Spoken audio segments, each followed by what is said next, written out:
পর্নোগ্রাফির সাথে পরিচিত না এমন হাজারের একজন ব্যক্তি খুঁজে পাওয়া যাবে না।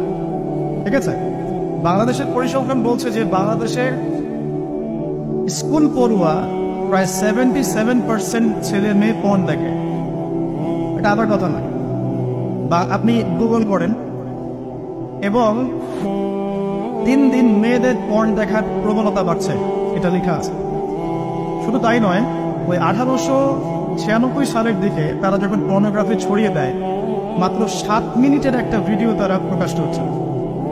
ঠিক আছে, এবং তার নামও তারা দিয়েছিল, আমার নামটা ঠিক খেয়াল নাই, আর আমি এগুলো ফিল্মস দেখিনি, আমি গুগলের নামটা দেখেছি কি নাম ছিল। তো তখন থেকে নিয়ে এই পর্যন্ত এই যে নীল সংস্কৃতি চালু করে দেয়া, এটা শুধু পশ্চিমাদের মধ্যে সীমাবদ্ধ থাকে নাই, পুরো বিশ্বের মধ্যে ছড়িয়ে দেওয়া হয়েছে। এবং আপনি পরিসংখ্যান দেখবেন যে এই নীল সংস্কৃতিতে সবচাইতে বেশি যারা পারদর্শী তারা হচ্ছে মার্কিন যুক্তরাষ্ট্রে। এবং এই ব্লু ফিল্মস পুরো বিশ্বে একটা ইন্ডাস্ট্রি চালু করেছে, এর নাম হচ্ছে পর্ন ইন্ডাস্ট্রি।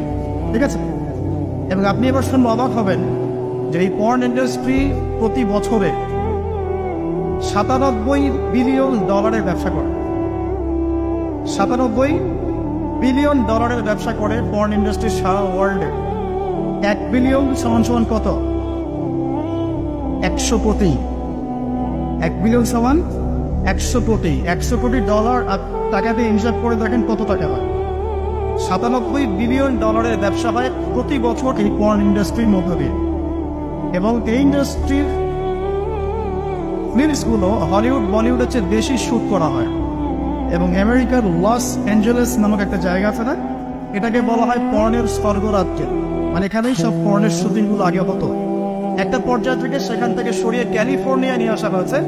কখন সরানো হয়েছে? যখন সেখানকার প্রশাসন একটা আইন জারি করল। কি আইন জারি করলো? যে এখানে শুটিং করতে হলে বাধ্যতামূলক পর্ন ব্যবহার করতে হবে। নাউজুবিল্লাহ পড়বেন না। তো তারা এটা ব্যবহার করার পক্ষপাতী না, তখন ওখান থেকে ইন্ডাস্ট্রি সরিয়ে ক্যালিফোর্নিয়ার দিকে নিয়ে যাওয়া হয়েছে। তো শুধু আমেরিকায় প্রতি বছর 10 থেকে 12 বিলিয়ন ডলারের ব্যবসা করে এখানে। দ্বিতীয় স্থানে আছে ইউরোপের কান্ট্রি ব্রিটেন, তারপরে আছে সাউথ আফ্রিকা, তারপরে অন্যান্য কান্ট্রি জার্মানি, এদিকে আপনার সুইডেন, ফিনল্যান্ড, আমাদের উপমহাদেশের অনেক কান্ট্রিও আছে।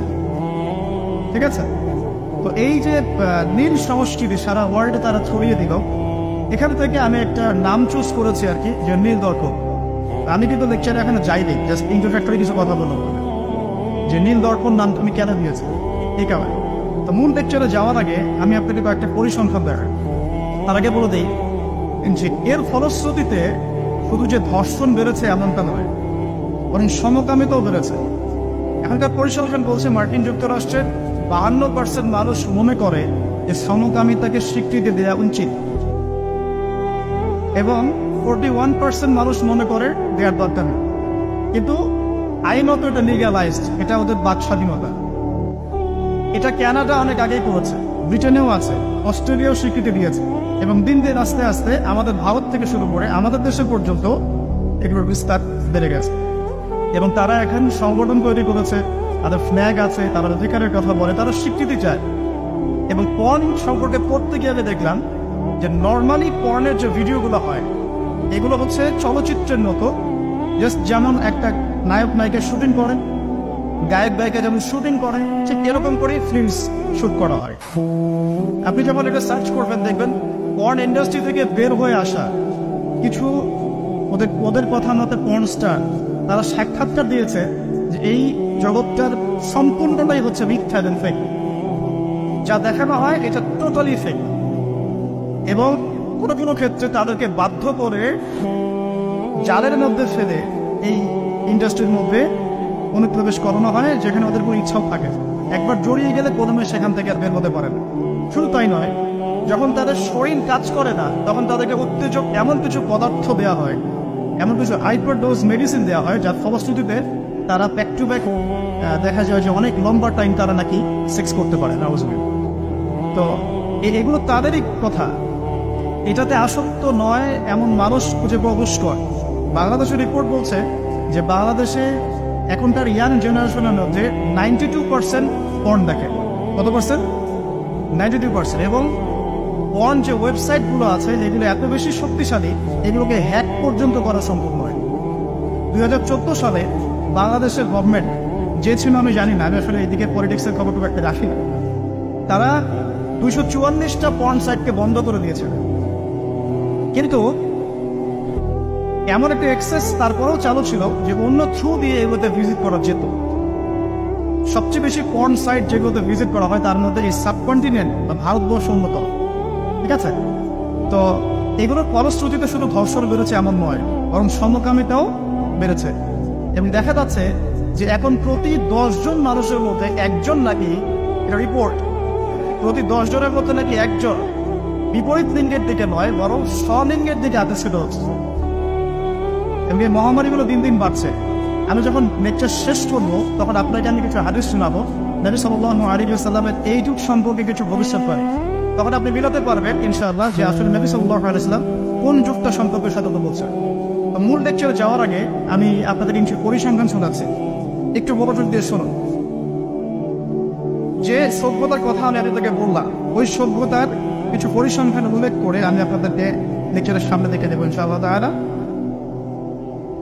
একটা রিপোর্ট বলছে, এটা দৈনিক জনকণ্ঠকে ছাপানো হয়েছিল, এটা ছাপানো হয়েছিল 16 অক্টোবর 2020-এ, যে তারা ওয়ার্ল্ডের টপ 10 যে কান্ট্রিজ ধর্ষণের দিক থেকে, নারী নির্যাতনের দিক থেকে এদের একটা তালিকা তৈরি করে। এবং এই তালিকায় একটু গেস করেন কোন দেশ টপে আছে। যে বলেন, বুঝতে পারছি না, ইন্ডিয়ার সবচেয়ে টপে আছে ইউএসএ। ঠিক আছে, আমি আপনাকে পরিসংখ্যান দেখাচ্ছি, তারপরে আমি মূল লেকচারে যাবো ইনশাআল্লাহ। যে দেখা যাচ্ছে পুরো ইউরোপের, পুরো পশ্চিমা সভ্যতা ইউরোপের যারা হচ্ছে এখনকার মধ্যবিত্ত কান্ট্রিগুলোর, উন্নয়নশীল কান্ট্রিগুলোর রোল মডেল বলি আমরা, তাই না? আমরা তো সবখানে ইউরোপ বানাতে চাই।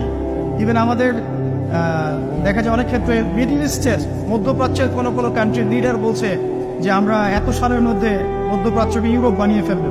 ঠিক আছে, তো আমরা ইউরোপ বানাতে চাই। তো ইউরোপের দেখা যায় যে 15 বছরের কম, পুরো ইউরোপে 15 বছরের কম 33% মানুষ, 33% মেয়ে 15 বছরের আগেই কারো না কারো দ্বারা শারীরিক নির্যাতনের শিকার হয়েছে, যৌন নির্যাতনের শিকার হয়েছে। আচ্ছা, সামনে আসেন। আমাদের পার্শ্ববর্তী দেশ ভারতের কথা এসেছে এখানে, যে প্রতি 22 মিনিটে একটা করে মেয়ে ভারতের নির্যাতনের শিকার হয়, যৌন নির্যাতনের শিকার।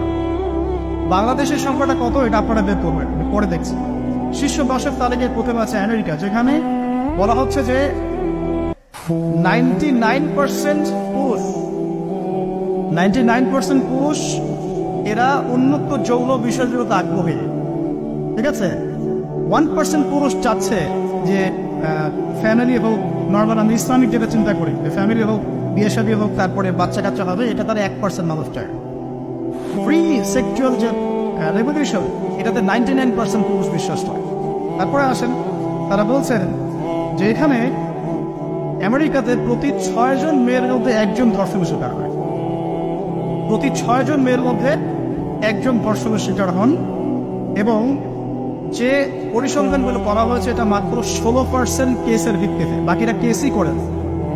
যারা কেস করেছে, এই কাগজপত্র আছে, এর মধ্যে দেখা যায় প্রতি 6 জনের একজন ধর্ষণের শিকার হন। তো এরপরে দ্বিতীয় নাম্বার তালিকায় আনা হচ্ছে সাউথ আফ্রিকার, দক্ষিণ আফ্রিকা। এটাকে বলা হয় ধর্ষণের রাজধানী। কি বলা হয়? ধর্ষণের রাজধানী।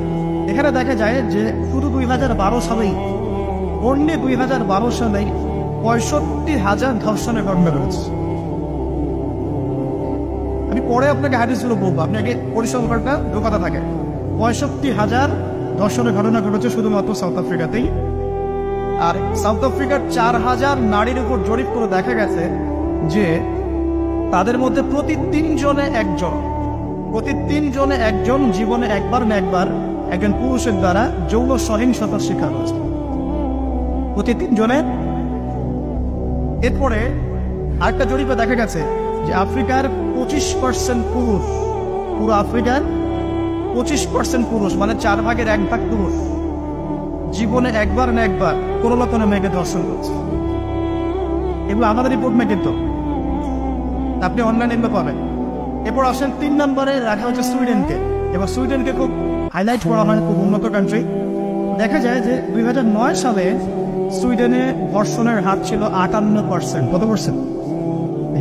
আচ্ছা, 4 নম্বরে যে দেশ খুব পরিচিত আমাদের পাশে ভারত, সেখানে বলা হচ্ছে যে 2012 সালের জরিপে ইন্ডিয়াতে ধর্ষণের রিপোর্ট করা হয়েছে 24,923টা। 24,923। আসেন তারপরে একজন রিপোর্টে বলছে প্রতি 22 মিনিটে সেখানে একজন মেয়ে ধর্ষিত হচ্ছে। 5 নম্বরে আছে যুক্তরাজ্য।